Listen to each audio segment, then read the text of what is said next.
When I mention the 90s, there's a good chance you think of sitcoms, a genre of TV known for its formula and somewhat derivative way of being. Friends and Seinfeld tend to be atop of the zeitgeist, and were both lightning-in-a-bottle comedies, the former with an unforgettable cast and insurmountable chemistry and timing, and the latter fueled by a comedian known for his observations and lease on life that no one could hope to emulate.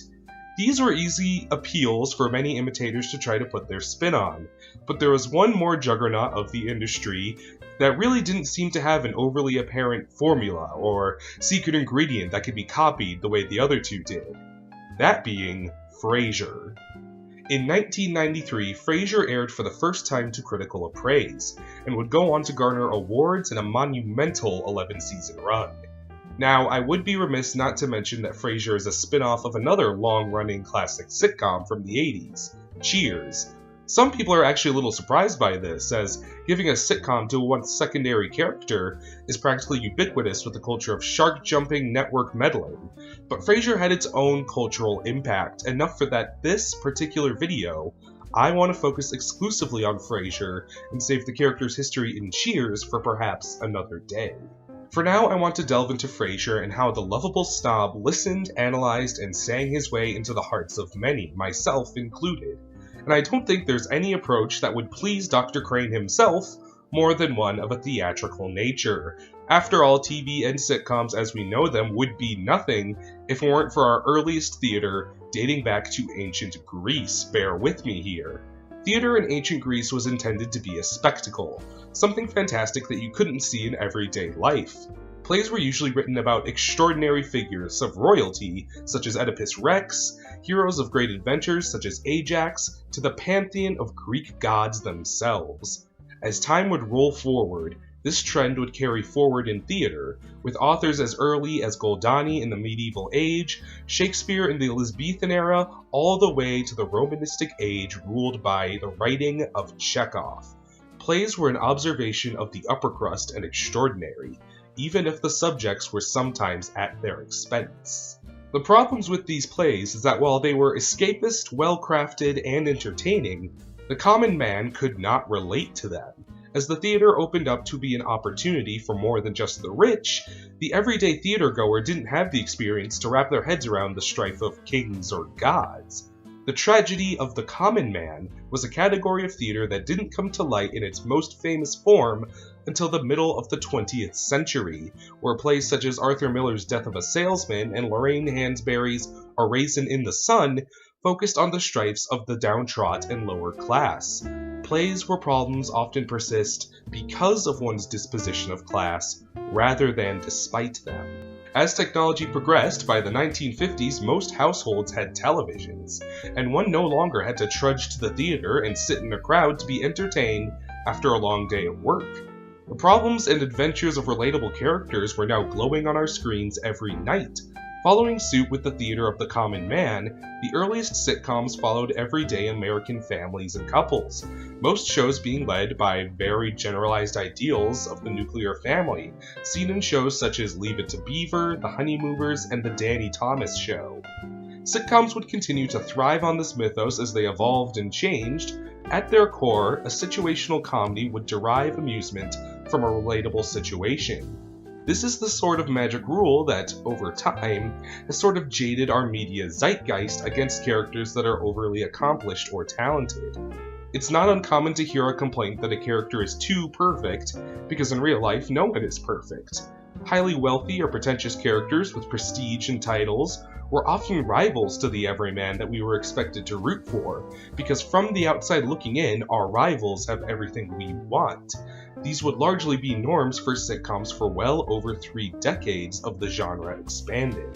So that's an awful lot of breath, but what's it got to do with Frasier? Well, let's start by looking at where the character of Frasier is in his life. Frasier Crane is a divorced man in his 40s. While most sitcom focuses were either family people or young adult characters trying to find their one true love, Frasier has been there and done that, giving him a wisdom and experience you wouldn't normally find in a sitcom. You rarely saw characters in this particular stage in their life leading a sitcom outside of the notable likes of, say, the Golden Girls. Also notable is the fact that most of Frasier's chief qualities would be, by many, considered off-putting for a protagonist. Frasier is upper class, snooty, and intellectual. At his worst, Frasier is condescending, self-centered, and stubborn, as well as self-righteous. So why would so many people choose to watch him over the actively wholesome and self-made likes of Carl Winslow and Roseanne Connor that built respectable and relatable values seen in most sitcoms? After all, as the paradigm shift I discussed earlier in the theater arts showed, the everyman wants to see the everyman, and may even resent having to sit through a story of someone right above them. The thing about Frasier is that despite being a wildly successful psychiatrist, a man who has fathered a child, and someone who seems to have done it all at a glance, his flaws and desires are still incredibly human. Frasier is a wanderer of sorts, who finds it hard to feel at home just about anywhere. A good deal of the show delves into his identity, and whether or not he feels like he belongs in his new home in Seattle after his long history at Cheers over at Boston. But even more so, Frasier is insecure and prone to paranoia. All of the fame and education in the world, proud of it Frasier is, can't cure his sheer neurosis that puts him in his situations. From his adamant refusal to be seen buying a discounted theater ticket, to his inability to resist countless rematches when his ego is bruised by a lost chess game with his own father. As petty as these problems may sound, they're oddly relatable.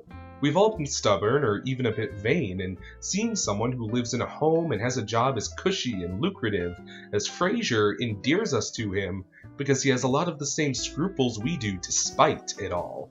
The fact that even the famous and rich get anxious or overwhelmed makes us realize that we're all kind of in the same boat in a sense. We get a look at a man who struggles to connect with his father or build a meaningful, intimate relationship, and these are problems that no amount of money can solve. Although Frasier's class may put him in a slightly different context, they'd be inescapable regardless. This makes Frasier a unique, almost funhouse mirror look at the typical sitcom formulas of the hapless working everyman, showing that the likes of Al Bundy or Homer Simpson, if they ever won that coveted lottery, would still have their problems just in a bigger house. This makes Frasier incredibly endearing and relatable, while giving him an identity in the zeitgeist of sitcom faces that is distinct and memorable. But Frasier would be nothing if he wasn't manned by a great actor, namely the incomparable Kelsey Grammer. Kelsey is actually best known as a voice actor, prolific for his work on The Simpsons and various Disney works. One might wonder if this would be a hindrance to his performance in front of a camera, but in a laugh-track guided sitcom, timing and delivery is everything. Grammer's dry delivery makes even the most flighty of wordplay feel like a stinging rebuttal. Luckily, to fill out the other half of Frasier's vocal yin is a physical yang in the form of the Doctor's younger brother, fellow socialite Niles Crane. While Grammer excelled in punctuating situations with his unmistakable voice, David Hyde Pierce brought a physical quality in his portrayal of Niles, who was always remarkably stiff and almost inhumanly rigid, which produced applause-worthy jokes when he was placed in a physical situation.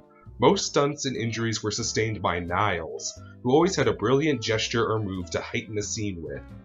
Luckily, the two highfalutin Crane brothers have more than a few grounding factors, including their more rustic father, Marty Crane, an ex-cop and Frasier's new roommate when he arrives in Seattle. The recently late John Mahoney was the heart of the show. If Frasier and Niles were ever in over their heads with something superfluous, you could rely on Marty to bring them down to earth. An unforgettable cast in tow from there, from Roz to Daphne to Bulldog to BP. One could still argue that the real crux of Frasier is its writing. After all, Frasier is a psychiatrist. Thinking is his job, and that plays a big role in how he solves his problems. The fact of the matter is Frasier's struggles are rarely external, but internal. That's not to say there aren't quantifiable tasks at hand, but Frasier finds his very standing as a doctor of the mind challenged by his hurdles. What may simply appear to be Frasier struggling to endure an ice fishing trip is actually a lunge for his father's affection, and what starts as a playfully scandalous night of passion with his ex-wife, for Frasier, is actually a challenge of the temptation to remain with the familiar and comfortable as opposed to embracing his new life in Seattle. Frasier is never simply stuck in an elevator shaft, or trying to produce a radio drama in his vision. He's a man testing his ideals and values against the world. And for a psychiatrist who prides himself and his values on his ability to guide and help others, his ability to guide himself is one of his most vulnerable spots. And I feel all of that put together is why Frasier remains such a phenomenon in pop culture. And I feel what's truly special about it is that it's nearly impossible to emulate. The likes of Friends and Seinfeld would have their imposters trying to cash in, but it's hard to find any show you could point at and call a Frasier clone, because it was such a fresh concept done exceptionally well. You'll see countless shows about young singles in metropolitan cities or quirky comedians and their unique outlooks on life, but it's just not as easy to crank out the story of a middle-aged socialite constantly seeking validation from his surroundings and himself. That's why for 11 years, Frasier Crane and his intellectual exploits ruled TV waves. That's how Frasier breaks the mold of the American sitcom.